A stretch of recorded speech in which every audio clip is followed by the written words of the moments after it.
சில பேருக்கு ஞாபக மறதி அடிக்கடி வரும். நினைவாற்றலே குறைவாக இருக்கும். என்ன பிரச்சனைனா, அதிகம் மன அழுத்தத்தில இருப்பாங்க.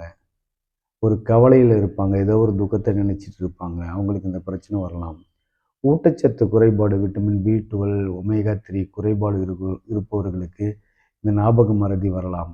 சில பேர் நைட்ல சரியா தூங்க மாட்டாங்க. ஒரு நாளைக்கு 4 மணி நேரத்தையே ஒழுங்கா தூங்க மாட்டாங்க. நாம ஒரு நாளைக்கு 7லிருந்து 8 மணி நேரம் நம்ம அவசியம் தூங்கணும்னு சொல்றோம். அவங்க 4 மணி நேரம் கூட தூங்க மாட்டாங்க. அதனால இந்த ஞாபக மறதி பிரச்சனை வரலாம். ஃபோனு, டிவி அதிகம் பார்ப்பாங்க நைட்ல. இப்போ நம்ம ஒரு நியூஸ் ஒரு டிவியில் பார்க்குறோன்னா அப்படியே பார்த்துக்கிட்டே போயிடுவோம்.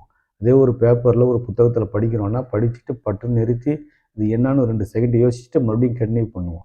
ஆனால் டிவிலேயோ ஃபோனில் அந்த யோசிக்கிற பழக்கத்தை நமக்கு கொடுக்காது. கடந்து போய்கிட்டே இருக்கும் சர அடுத்தது அடுத்து அடுத்ததுன்ட்டு. அதனால் நம்ம இந்த புத்தகம் படிக்கும், செய்தித்தாளில் படிக்கும் பழக்கத்தை வளர்த்துக்கிட்டா நம்ம ஞாபக மறதியிலேருந்து கொஞ்சம் நம்ம விடுபடலாம்.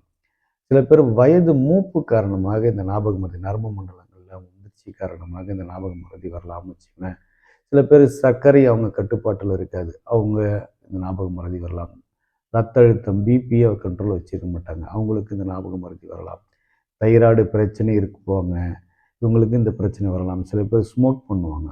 நிறைய ஸ்மோக் பண்ணுறவங்களுக்கு, மது அருந்துபவர்களுக்கு, இந்த போதைப் பொருட்களை யூஸ் பண்ணுறவங்களுக்கு, தவறான உணவு பழக்கம் வச்சுக்கிறவங்களுக்கு, அன்டைமில் சாப்பிட்றவங்களுக்கெல்லாம் இந்த பிரச்சனை வரலான்னு வச்சுக்கலாம்.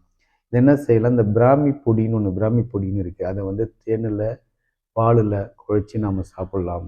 வல்லாரை கீரை அதை தொக்கு செஞ்சு துவையல் செஞ்சு அதை நம்ம சாப்பிட்லாம். இல்லை வல்லாரை பொடியாக விற்கிது, அதை வாங்கி பாலில் நம்ம கலந்து நம்ம சாப்பிட்லாம். அஸ்வகந்தா பொடி இருக்குது, அதை வாங்கி பாலில் மிக்ஸ் பண்ணி நம்ம குடிக்கலாம்.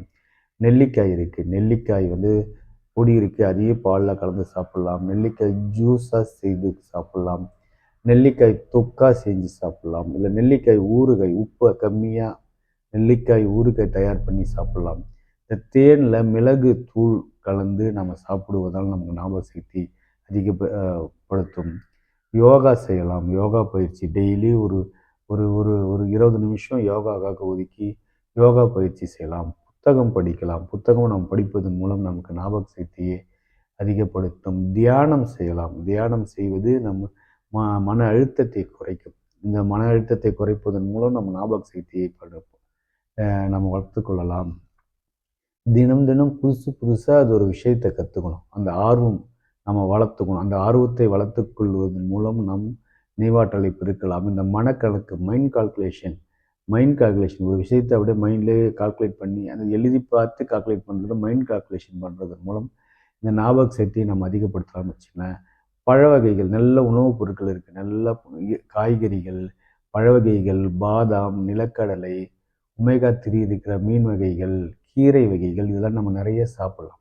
இதெல்லாம் வந்து மூளைக்கு, நம் ஞாபக சக்திக்கு, நினைவாற்றலுக்கு பெரிய உதவியாக இருக்கும். நம்ம தவிர்க்கப்பட வேண்டியது இந்த ஜங்க் ஃப்ரூட்ஸு, அதிக சர்க்கரை உள்ள பொருட்கள், அதிக மசாலா உள்ள காரமான பொருட்கள் இதெல்லாம் நம்ம குறைக்கணும். நம்ம நைட்டில் மொபைல் பார்க்குறத நம்ம குறைக்கணும். டிவி பார்க்குறத குறைக்கணும். தூக்கத்தை 7லிருந்து 8 மணி நேரமாக நம்ம மெயின்டைன் பண்ணணும். குறைஞ்சது 7 மணி நேரம் நம்ம தூங்கம் செய்யணும். இதுவாறு செய்வதன் மூலம் நம் நினைவாற்றலை நம் மறதியிலிருந்து விடுபட்டு நம்ம ஓரளவு நம்ம கண்ட்ரோலில் வச்சுக்கலாம். நன்றி.